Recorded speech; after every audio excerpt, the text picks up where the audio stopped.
The United States Space Force operates satellites, protects space assets, and ensures that the joint force can rely on space-enabled capabilities across every domain.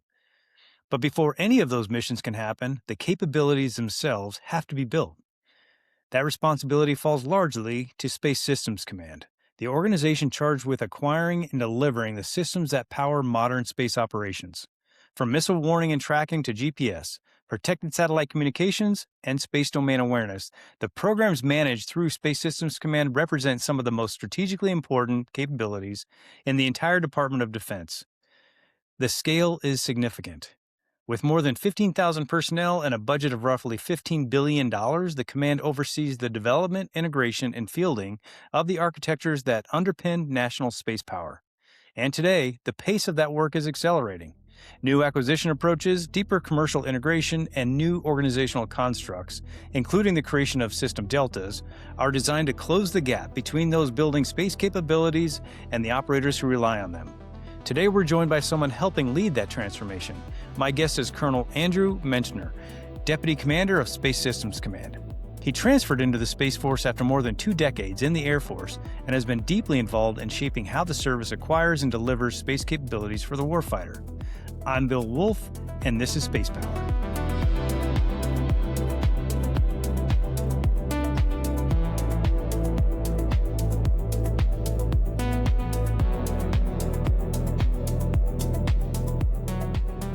Colonel Menschner, thanks so much for joining us again. You transferred to the Space Force in 2022 after 21 years in the Air Force. Can you share what led to the Space Force and your journey to becoming the Deputy Commander of Space Systems Command? Yes, absolutely. Thanks so much for having me here today. Thanks for coming out of retirement to do this interview. And then also thanks for all the work that the Space Force Association does over the years to help advance efforts for the Space Force. So I like to say I served 42 years in the Air Force because my dad was an Air Force member. I spent my childhood on Air Force bases, so I thought I knew how the military worked and how the Air Force worked in particular. I commissioned in May 2001, and of course, that was a very different environment than we were in today. I spent the early part of my career working to counter threats to weapons of mass destruction from chemical, biological, and nuclear, and eventually found myself working on a system called the Nuclear Detonation Detection System, which is a secondary payload on all of our GPS satellites. From that moment forward, it was all about space for me. And I had the opportunity to lead a GPS development program here at the Space and Missile Systems Center. Worked at the Space Development Agency on their early launch and support efforts, and then served as a military assistant for the Service Acquisition Executive, overseeing all of our military space programs. Most recently, I was the commander of Mission Delta 31 and was responsible for operations, sustainment, and near-term acquisition for both GPS and the satellite control network. And so despite the fact that there was a Menschner in the Air Force going back to 1974, it really was an easy decision to move into the Space Force. It's an incredible opportunity to stand up a new service, and I jumped at the chance as soon as I had it. We're asking different things of our guardians than the Air Force asks of airmen. And I've had the chance to see how powerful it can be when we have our operations, sustainment, and acquisitions teams all aligned across the mission area. And that's why I was so excited to come back to Space Systems Command. Our motto here is Space Starts Here. And it's really incredible to be a part of the team that helps shape the Space Force and the way we'll operate in the future. Thank you for that, Colonel. Can you walk us through the mission of Space Systems Command and its role in the broader U.S. Space Force mission? Of course. Simply put, our job is to deliver capabilities to the joint force, our allies, and partners. Around the world, if the good guys are using a space capability to help them shoot, move, or communicate, we probably build it here at Space Systems Command. Our job is to make sure they always have that capability, even if they don't realize that how dependent they are on space capabilities. So we do that 2 ways. First, we acquire new systems for the Space Force, whether that's a warfighting capability that will ultimately deliver to Combat Forces Command, a training or infrastructure capability that will deliver to Space Training and Readiness Command, or one of our other allies and partners. capabilities are delivered through our 6 program executive officers here at Space Systems Command. They're supported by our systems deltas with regards to functionality and being able to put together the specialty engineering required to do those jobs.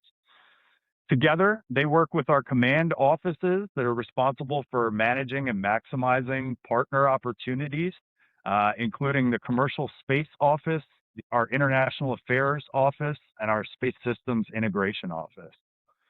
The second way we do that is we launch our space-based capabilities to orbit, and we maintain the eastern and western ranges. Together with our commercial partners, we launched over 175 missions in 2025, including 3 in 25 hours at the tail end of the year. Just for perspective, here in Los Angeles, we used to see news reports about contrails over the skies, trying to explain that that was a rocket launch and nothing to be worried about. We don't even do that anymore. The news doesn't even notice because people are so used to the capabilities that we provide. Everyone knows what it is. Our teams make it look easy, and they're continuing to deliver capabilities to orbit almost every day. Thank you, Colonel. Yeah, it's interesting that you talk about the contrails. I was in Tucson over the holidays around the end of last year, and I remember Falcon 9 took off from Vandenberg, and the atmospherics were just right. I don't know if SpaceX timed it to comply with the atmospherics, but it was quite a light show in the southern hemisphere. So it's very cool that space is becoming commonplace. People are understanding it more. So you don't have to send out notifications to say, hey, there's going to be another space launch because people just expect it now. So that's phenomenal. It is, and they With always look forward to those spectacular launches just after sunset, where the light catches it just right. And so it is a pretty spectacular sight. I'm glad you were able to see it from Arizona. Yes, sir. With responsibility for more than 15,000 personnel and a $15.6 billion budget, what does a day in the life look like for you? Yeah, so every day is different, but it's a constant is our focus on delivering warfighter capability. We take it very seriously that the Army, the Navy, the Marine Corps, the Air Force, they're all sized with the assumption that space capabilities will be there. So said another way, our country would need thousands more ships, airplanes, bombs, and soldiers if they did not have the PNT, SATCOM, ISR, and other space capabilities that we help deliver. So in that context, the role of acquisition in space is huge. And a large part of my job from a day-to-day perspective at Space Systems Command is making sure that we have the right people in the right positions with the right training to continue to deliver those capabilities to orbit. Across the command, our professionals play a vital part in determining and securing the necessary technologies, systems, and support that help enable those military forces to do their job.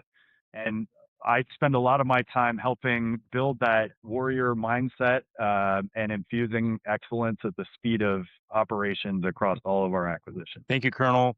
You get after the acquisition process. And speaking of which, we're seeing a lot right now from the Secretary of War, Secretary Hegseth, is going around the U.S. talking about how we need to reinvest in America's capabilities and reform our acquisition process. So, more than any previous administration, they are really getting after acquisition reform. And the question is, that Secretary Hegseth is asking is every organization must now meet a simple test. Are we accelerating the delivery of integrated capabilities to solve our most pressing operational problems? How do you answer that question in terms of what Space Systems Command has and is currently doing? Yeah, so thanks so much for the question. So the Space Force is new, and it's given us a head start on doing some of the things differently for the express purpose of going faster and smarter. We recognize the threat to our space capabilities, and we understand it. And we've been very focused on filling key capability gaps, whether that's through a work with our Space Systems Integration Office or in partnership with our operational teammates. We've embraced commercial integration to go faster, and we've formalized the strategy last year. We've elevated the commercial space office and expanded our front door portal for industry partnerships. It's all in place now, and we're taking steps to go even faster with the creation of our system delta construct that's removing boundaries between operations and acquisition. So there's consistent two-way communication about what's important to the operator team, what they need on a day-to-day basis, and how we in the acquisitions community can help solve their problems to deliver capabilities that they could use in times of conflict. So it really is a great opportunity for us to lean even further forward and get after delivering those capabilities in the quickest way we possibly can. Colonel, it sounds like what you're doing at Space Systems Command is really providing a model for the rest of the services to follow with regard to acquisition, meaning General Bratton just talked about this in his testimony where the Space Force is helping to define acquisition reform. And so it's really a great news story. So let's talk a little bit more about those system deltas. In December of 2023, Space Systems Command, SSC, set up two provisional system deltas, one for position, navigation, and timing, and one for electromagnetic warfare. In the last few months, SSC has stood up five more, bringing the total to seven. What are space system deltas and why are they being created? Sure. So we actually have 8 now, which is fantastic. These system deltas are intended to be that exact counterpart to our uh, mission delta on the operational side of the house. What we're trying to do is create a partnership between operations and acquisition in a way that allows two O6 level leaders. We have some system deltas that may in the future be led by NHO4s, or civilian counterparts. But O6 level leaders that are owning the mission area and able to work together to solve problems of delivering capability. So said another way, we're trying to get after shortening the bridge between operations and acquisition. We often talk about the valley of death and what it takes to cross that. Well, it turns out when you specifically charge two organizations with ownership of a mission area, they work together. And we've seen some tremendous wins in the very early stages of our construct. We were able to do things like cut the launch time frame for a GPS satellite through an exercise called Rapid Response Trailblazer by over 80%. And that was the teams working together, taking smart risks, figuring out how to do things in a different way and get after delivering a new vehicle on orbit.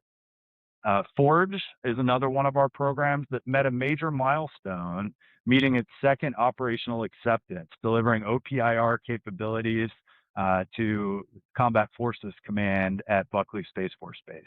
It's a huge advancement in missile threat response. We've also seen huge wins in terms of launch volume and being able to get after the infrastructure required to continue to push those forward. So if I could summarize, the link there is what's important. Specifically charging our acquirers with ownership of a mission area and delivering capabilities to their operational teammates goes well beyond what we've asked them in the past, where they were responsible for cost, schedule, and performance of a system. We've seen that they make different decisions. And for the Space Force, it's been a huge win that's resulted in some brand new capabilities on orbit. And sir, that's what it's all about is That's right. speed of need. And that's what you guys are exactly doing, which it sounds like a something out of science fiction, but it really isn't. In fact, you were one of the first Space Mission Delta commanders before you assumed that current role. So let's talk a little bit about how that prototyping works and how the Mission Delta works with Space Systems Command prototype System Delta on PNT. What lessons have you learned about acquisition reform from that experience? Sure. So my previous job, I was commander of Mission Delta 31. I had operations, sustainment, and near-term acquisition for both the GPS system, the PNT world, and also the space control or satellite control network, excuse me. And so together, bringing those teams together, we were able to get after very near-term operational needs within the construct of the mission delta. So having sustainment within the mission delta, they were in partnership with my operator crews every single day. They lived on the floor. They knew what the operators were dealing with, and they were motivated to solve problems at that level. I had a great partnership with our system delta here at Space Systems Command, and I was able to reach back across and work together on issues with a little longer term before they would get into operations. We collaborated on things like designs of the next generation GPS 3F satellite. We brought our operator teams into the design phase, gave very specific feedback, helped them prioritize what was important and what was a nice to have. And in some cases, we went from 25 pages of outstanding work down to 4 pages or even less. And so what that meant is capabilities came across that divide much quicker.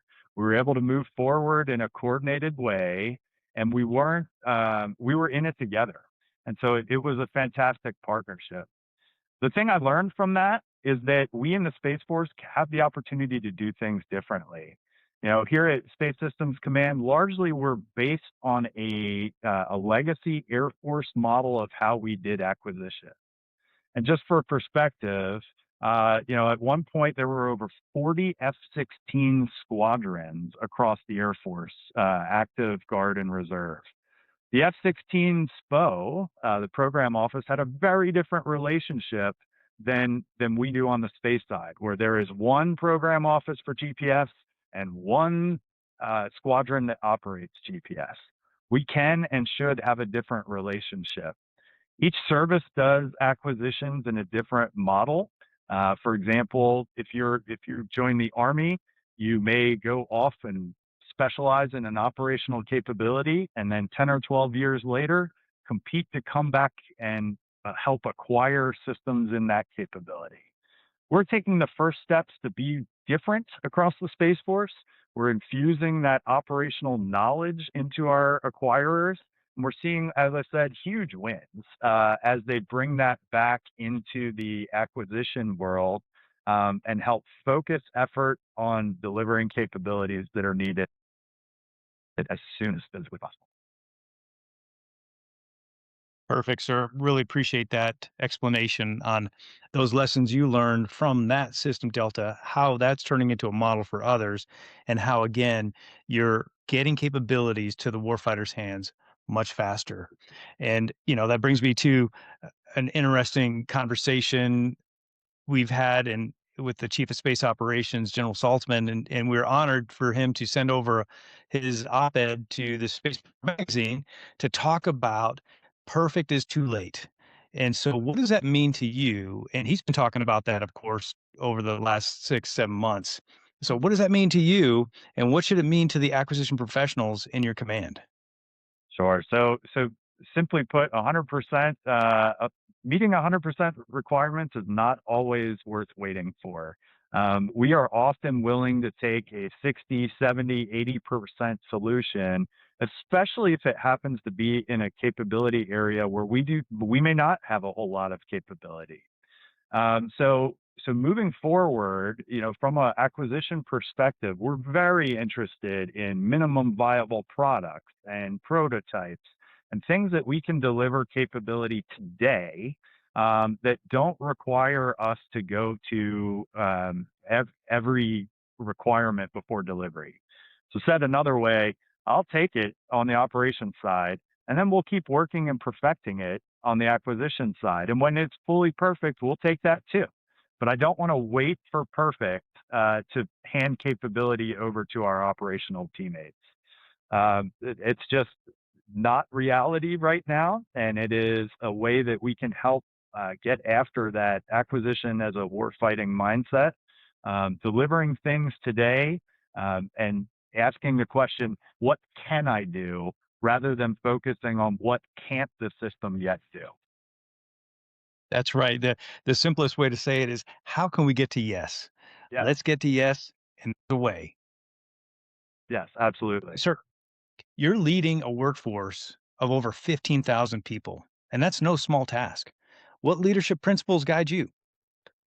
My favorite one is something called the Pygmalion principle, and very basically the Pygmalion principle is that a high belief in someone's potential causes them to often meet or even exceed your expectations. And so what this means is that we ask a lot of our team. We ask them to do things differently than they have in the past. We ask them to move forward in different ways, learn something about their operational teammates. And the way we've been describing this is we need them to be fluent in acquisitions and conversant in operations so that they can move forward and deliver capabilities.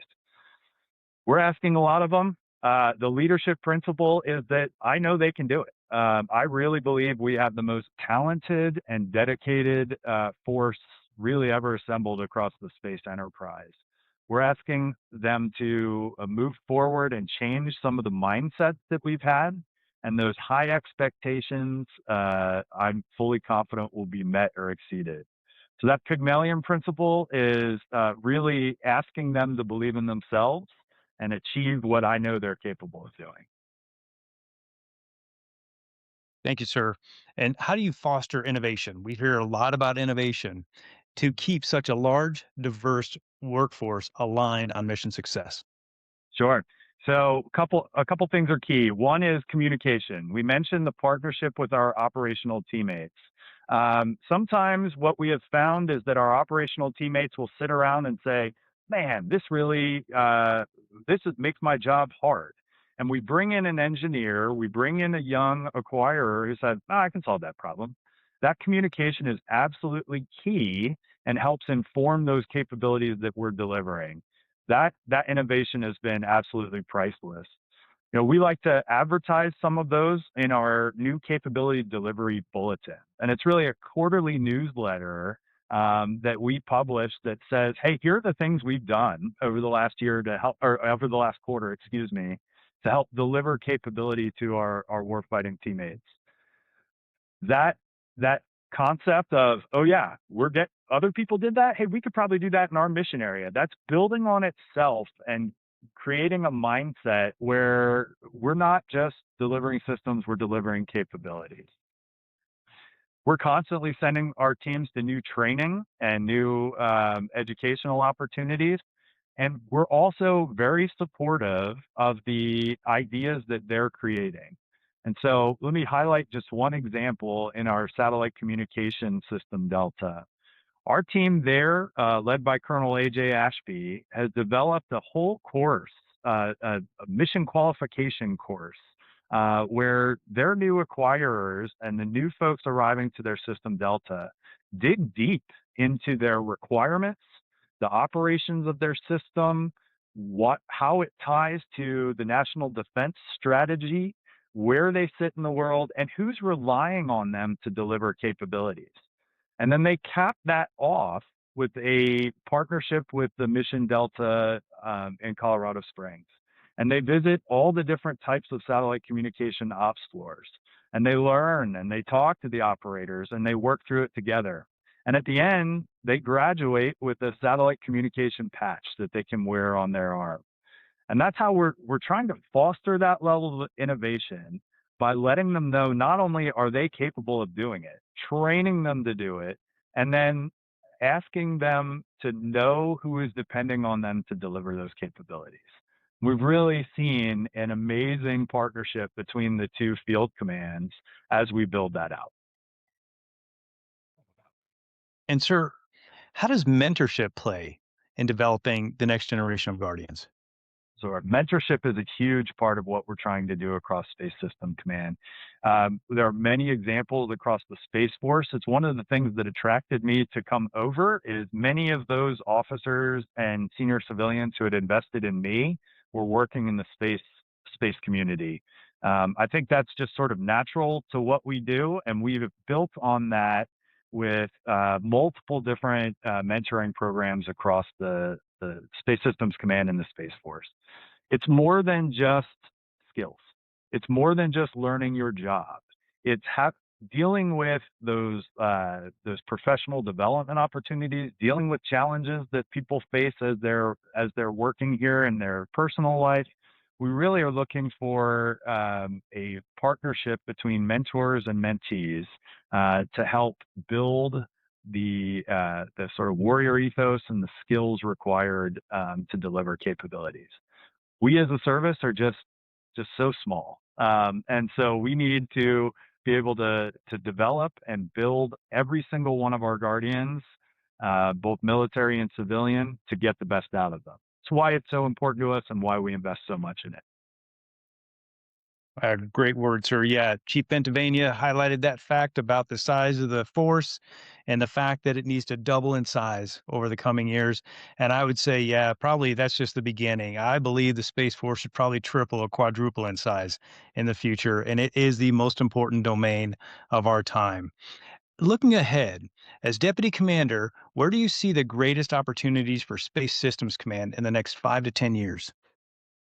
It's a great question. One of the things I'm so excited about is the ability of our future military guardians to come to Space Systems Command with operational knowledge of the systems they're about to acquire. I jokingly like to tell the story of when I first arrived at our predecessor organization, the Space and Missile Systems Center. And I arrived to work in the GPS program office. And about all I knew about it was I used it to PTS across the country and get here, so it must work fine. I had very little concept of the signals that were coming down, the necessity of where we place our ground antennas, and how difficult it was to operate the system and how much time and treasure had been invested into that. I quickly realized what was behind it and that it didn't just arrive at my phone. But what we are trying to do is make sure that our future guardians come into hit the ground running when they're getting after acquiring, whether it's uh, the next generation of OPIR capabilities, satellite communications. They know something and can bring that firsthand knowledge of what they're trying to deliver to the warfighter. So I think that's a great opportunity for us. I think it's going to revolutionize what we're doing here at Space Systems Command, and it's going to be a huge game changer, um, linking us to those that are operating our capabilities. Thank you, sir. And a lot of people are following navigation warfare. Right. And that's just one component, of course, of all the different mission sets and capabilities that you help acquire and acquire for the Space Force. How do you see the future of navigation warfare evolving? Well, I think navigation warfare is one of those areas where our enemies have studied us and they know how much we rely on it. And so it's our job to make sure that that PNT signal is always there for our soldiers, sailors, airmen, and Marines. What we are looking to do is move to much more resilient systems within the PNT world, where we have multiple opportunities to defeat the jamming or spoofing that may be there. That's going to be a big ask. We're going to ask new things of our ground system, new things of our satellites, new things of our operators, and new things of those that are using terminals to receive those signals. I think it'll be a real game changer when we're able to link all the services together in the PNT world, um, with the recognition that it's absolutely essential for future warfighting operations. Now let's talk about partnerships. So Sure. critical. And Space Force, I think, again, in terms of acquisition reform, is helping to pave the way. And also, Space Force is demonstrating what can be done in terms of creating commercial partnerships. So, what partnerships, whether it's military, commercial, or allied, do you think will be the most critical in shaping the future of PNT capabilities? Of PNT specifically, or across the Space Force? Let's go across the Space Force, but if you want to focus on PNT, that's fine too. Sure. So first PNT, we have a great partnership with our other global navigation services providers, and so we work very closely with our partners in Galileo and are able to collaborate in many ways that allows that capability to move forward. We work very closely with our FAA and Department of Transportation counterparts in the DOT world, helping bring not only those military capabilities, but the advanced civil signals that PNT bring online as well. And so, one of the examples I like to use is there were over 1,000 flights a day that were impacted by GPS jamming and in some cases spoofing. And the FAA would be very happy if we could help work together to deliver an advanced civil signal that would let them go through that. When you think about the navigation challenges that come through a jammed environment and translate that into just basic things like cost of fuel, time in a schedule, trying to run a major airline and those types of things, GPS is really a major boost to our economy. If we can work together with our allies and partners to help solve those types of challenges, that would be fantastic. But really, your question was which is critical, military, civilian, or allies, or I'm sorry, military, industry, or allies. And the answer is really all three. As a Space Force, we are such a small service with such an outsized impact across our joint force that we need to be integrated and understand the operations of all of our military partners. And so whether that is a carrier strike group operating in a contested area, whether that is a B-2 taking off from Whiteman Air Force Base, or whether that is an Army team that's leaving from their base into a contested area of operations, we need to be integrated and understand what they're doing. From an industry perspective, we need their best and brightest ideas. We need the cutting edge capabilities to be able to deliver those things to orbit that allow us to get after closing kill chains and making sure that our capabilities are on the same level even after a conflict starts. And so being able to help sustain through a conflict is a key focus for our partnership with industry. And then finally, allies and partners.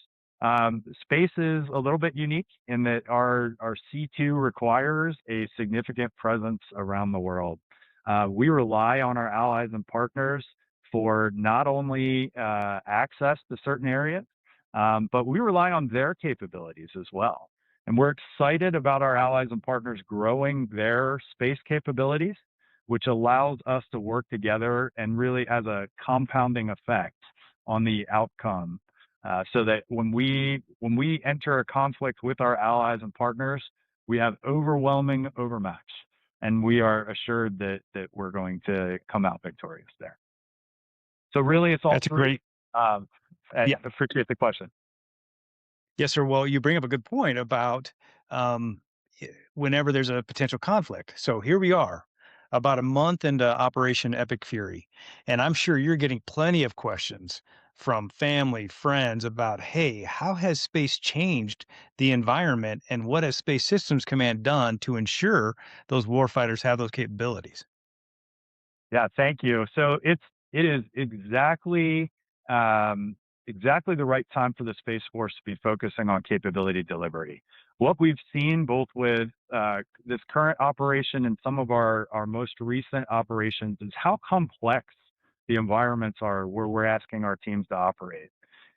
We're recognizing that space plays a huge role in shaping the battlefield up to conflict and then in the first bits of conflict. And then we know that our counterparts or our adversaries are trying to take away the capabilities that our joint force and allies and partners rely on from space.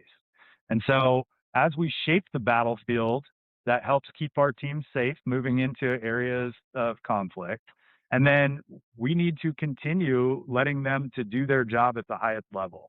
And so whether that is operating through PNT jamming, dealing with commercial or military satellite communication jamming, being able to prosecute targets using ISR, the ability to tune the GPS constellation to make sure it's ready over certain areas. It's really a recognized thing that the Space Force is shaping the battlefield and playing a critical enabling role for our joint force allies and partners. Yeah, thank you, sir, for that summary. I think it's really important that folks understand again how critical space is to the joint force, not only to the joint force, but to our future economy as well, and how it really underpins everything we do here. In fact, the statistic is people touch space about 50 times a day and they just don't even realize it. And so just imagine if we didn't have those capabilities. So, sir, one last question for you as we start to close out here. For young professionals interested in space acquisition and innovation, what advice would you give to them? Well, I would tell them that it's in our motto, space starts here. This is the premier area for young professionals who are interested in space, interested in highly complex engineering challenges, and delivering capabilities that are going to ensure that our allies and partners continue to get to operate in a free environment. This is where it's at. There is not a capability that the United States, the Joint Force, or our allies and partners rely on that didn't have its birth here. And so I would ask them to bring all their talents, all their skills, and help us solve the challenges we're trying to get after today. Sir, we've really appreciated the partnership between Space Systems Command and SFA to help get the word out about what Space Systems Command is doing. So you can go to ussfa.org and find out more about what SSC is doing. But for folks who want to look at other places, where would you recommend they go to learn more about what Space Systems Command is doing? Sure. Let me give you two right off the bat. So spaceforce.mil has some great materials that helps familiarize those that are interested in learning more about the Space Force, what we do, how we operate, where we are, and what types of capabilities we provide to the Joint Force allies and partners. And then specifically to ssc.spaceforce.mil. That's where we focus on Space Systems Command, our ability to develop new systems, our ability to launch capabilities on orbit, the activities that are happening at our three installations here in LA, Vandenberg, and Patrick, Cape Canaveral, and then what we're interested in terms of new employees coming on. So I'd recommend those two websites. There is a ton of information there, and we look forward to helping the next generation of folks come on board and get after these problems. Thank you, Colonel Menschner, for your continued leadership there at Space Systems Command.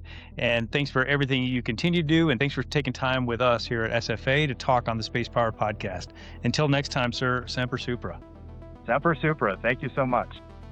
Organizations like Space Systems Command play a critical role in ensuring that the Space Force and the Joint Force, more broadly, continue to receive the capabilities it needs to operate, compete, and deter in an increasingly contested domain.